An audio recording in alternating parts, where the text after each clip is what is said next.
Something that jumped out at me, Miranda, was in that last round of testimony, Rachel Mitchell, the prosecutor from Arizona, asked her very detailed questions, asked Dr. Ford about her polygraph exam. A lot of questions about A lot of questions. And what jumped out at me is Dr. Ford couldn't remember the day of her grandmother's funeral last month, the exact day, but claimed she could remember 36 years ago that it was 100% Judge Brett Kavanaugh. Right. A lot of inconsistencies in her testimony. Claimed that she's afraid to fly to the committee a week or so ago. Right, We just learned she loves to travel. She flies all over the world, Tahiti, Costa Rica, even admitted that she was taking the polygraph near Baltimore, Washington, BWI International Airport, because she was then hopping yet another flight up to Manchester, for New her Hampshire. grandmother's funeral. Excuse me, and I think that this is I have to tell you, a lot of people on social media are criticizing Mitchell, the prosecutor, saying she's being very tepid, being very soft. No, I don't think so at all. I hope people look past, excuse me, my allergies are terrible. Hope people look past Mitchell's calm demeanor. She is doing a masterful job at discrediting Ford, Dianne Feinstein. She actually got Ford to admit under oath, if you caught it, that Dianne Feinstein leaked the letter without permission. Without Ford's permission. Yes. And so you caught a lot of things, and it's going to be very interesting. Yeah, and we're going to continue to dissect some of the testimony that you probably have been listening to over the past few hours. Again, they're on break right now. We're going to break down everyone's background. Half-hour lunch break. Who's on the committee? Some of the things. Some of our guests are going to join us also to weigh in on what they saw, what they've got. We've got Larry Klayman, federal prosecutor. Jeffrey Lord. We've got a packed house today, so stay with us. You're watching America Talks Live, and we're going to continue our coverage of the Kavanaugh hearing. Again, you were hearing from Dr. Ford today. We expect to hear from Kavanaugh later this afternoon. After Ford's questioning, Kavanaugh comes in, same format. We're on about a 45-minute break right now. All right, we'll be right back.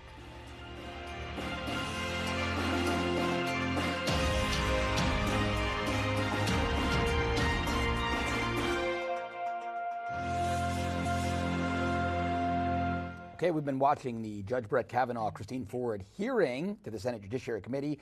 Let's bring in Jeffrey Lord, Republican strategist. He's been through Supreme Court justice confirmations, and our good friend Larry Klayman, former federal prosecutor, for analysis. Jeff, Larry, welcome. Great to see you. Hello, guys. How are you? Jeffrey, you've been through this process before. 5 times, I believe. 5 times, I believe. You've worked for many presidents. You were in the Reagan White House. What do you think of Ford's testimony? Credible or not? I'm just not finding her credible, Jeffrey. Yeah, and let me talk to the political aspects. I am not a lawyer. I will leave the lawyering to Larry. But I have to say, you know, years ago, a Washington basketball team won the NBA championship. And in the course of their winning it, the saying around Washington was, when the things were nip and tuck, that the opera isn't over until the fat lady sings. Right. In this case, we've heard so much now from Dr. Ford. I guess we're going to hear still more. And then we're going to hear from Judge Kavanaugh. And we are, in fact, getting, what seems to be a fairly methodical questioning from Ms. Mitchell. So in the beginning, I would have to say that Ford did very well.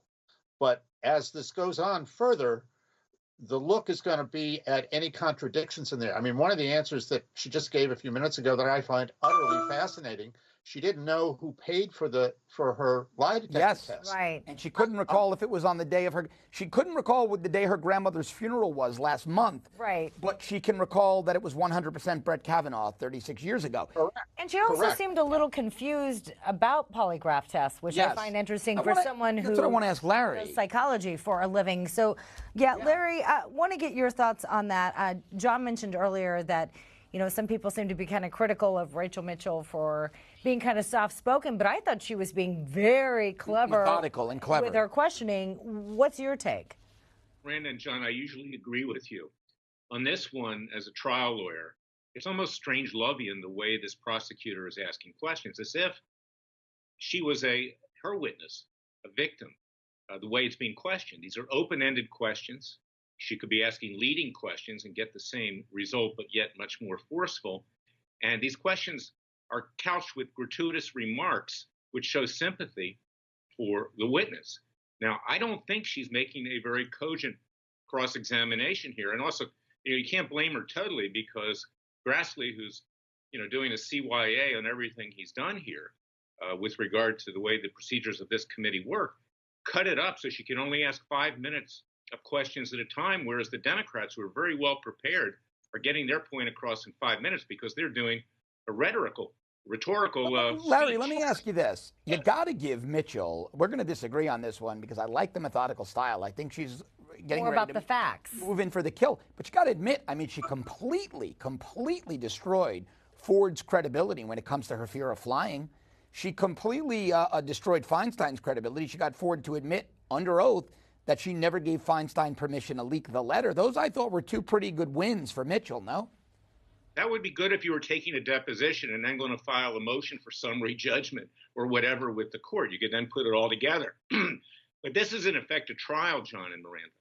And the American people are watching. They're not as sophisticated as you are in parsing what's true and what's not true. They're looking at the whole scenario here.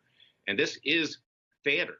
And by just having this prosecutor ask these very dry questions, open-ended, as if, and this is why I say Strange-Lovian, because she's used to putting a victim on the stand for her prosecution, right, not being a defense lawyer. This is not serving the interests of Judge Kavanaugh or the Republicans extremely well, in my opinion. Jeffrey, we're going to be going to a break here soon, but I want to get you to weigh in. What do you think of Rachel Mitchell's performance so far? Do you agree with Larry or do you agree with John? Well, I mean, I think what Larry has to say is very interesting. I have enormous respect for him as a lawyer.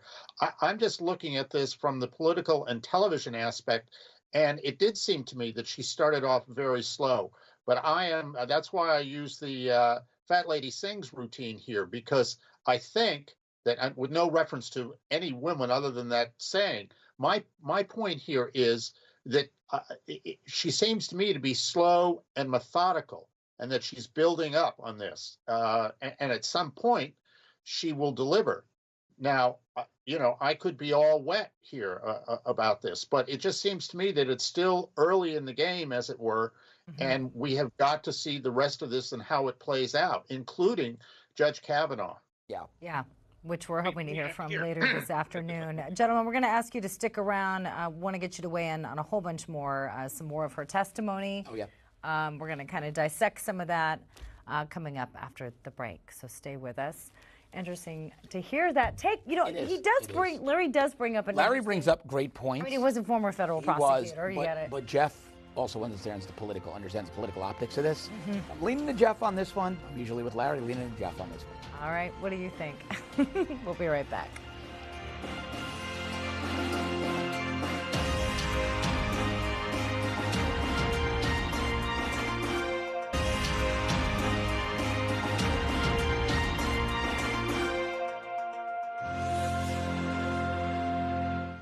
We're going to get back to our analysis of the testimony of Dr. Christine Ford, Judge Brett Kavanaugh's accuser, in just a moment. But first, some incoming news about President Trump and Deputy Attorney General Rod Rosenstein. President Trump is delaying the meeting with Deputy AG Rod Rosenstein until next week. The White House is saying that the president and Rosenstein, both men, don't want anything to interfere with the Senate Judiciary Committee hearing that's happening right now. Of course, that's Judge Brett Kavanaugh's accuser, Christine Blasey Ford, and Judge Brett Kavanaugh testifying today. Right now, they're on a lunch break. We're going to be going back to that hearing in, about 30 minutes. Now, Rosenstein and Trump are supposed to meet about that bombshell New York Times report that says Rosenstein thought about wearing a wire to record conversations with President Trump last year. Rosenstein denied that report, and right now he's still the Deputy Attorney General. And yesterday, the president said that he prefers to keep Rosenstein in that job.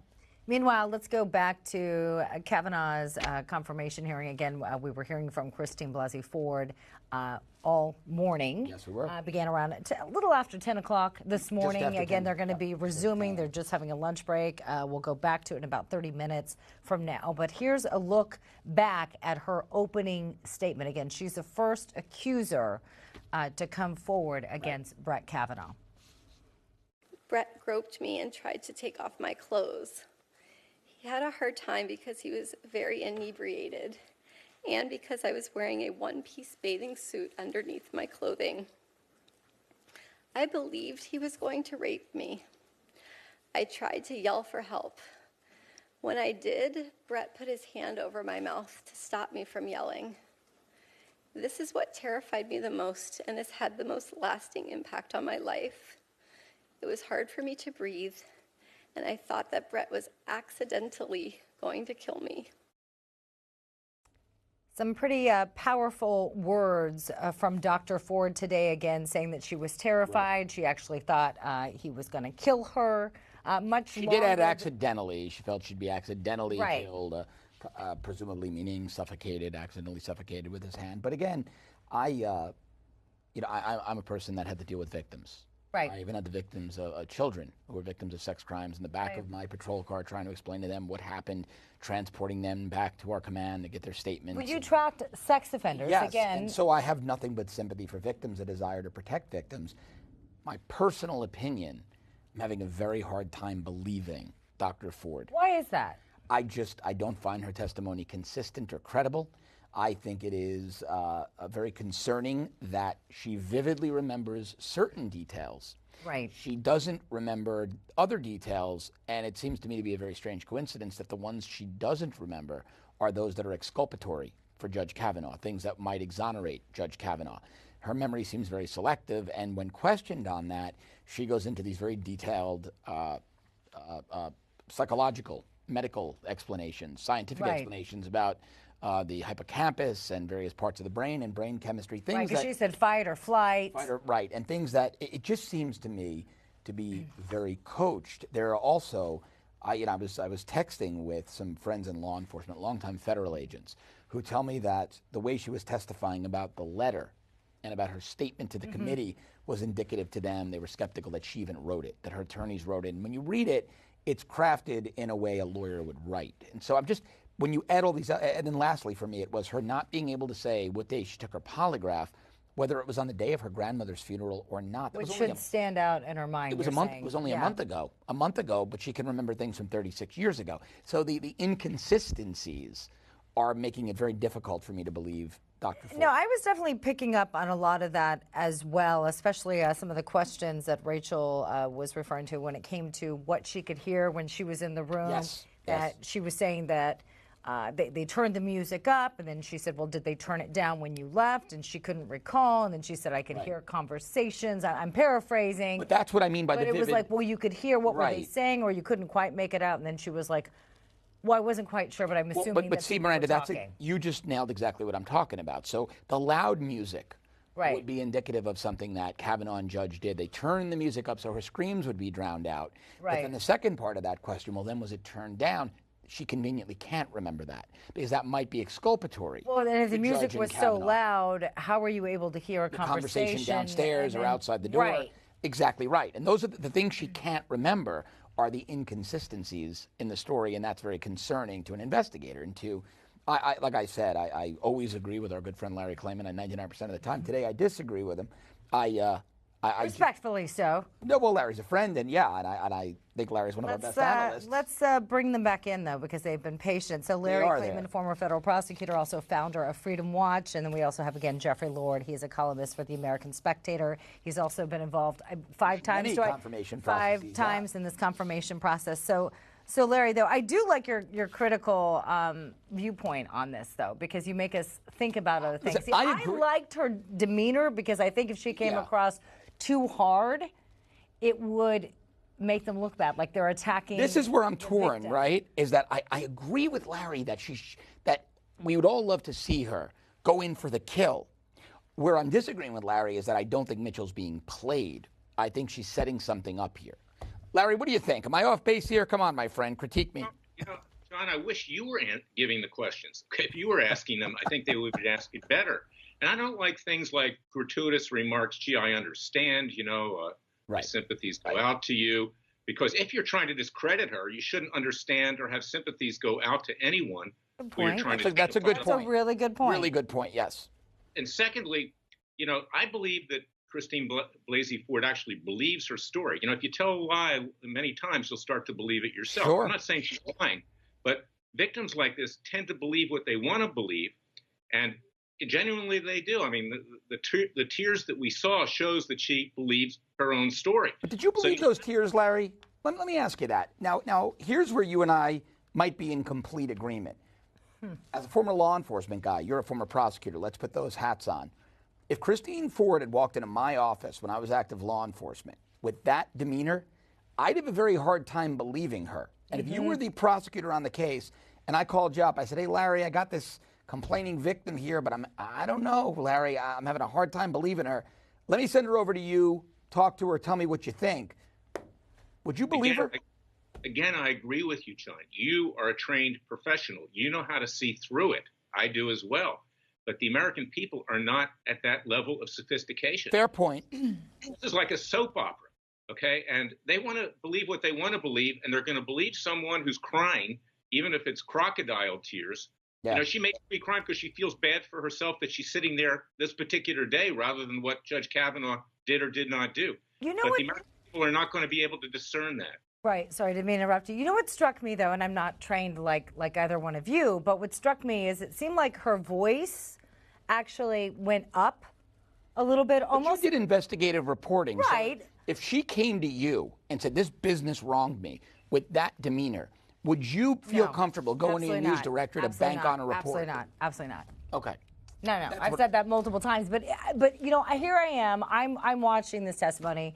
I've said it before. I don't think there's a woman out there that doesn't know, hasn't been herself a victim or knows someone who's been a victim, whether it's harassment, sexual assault, rape, you name it.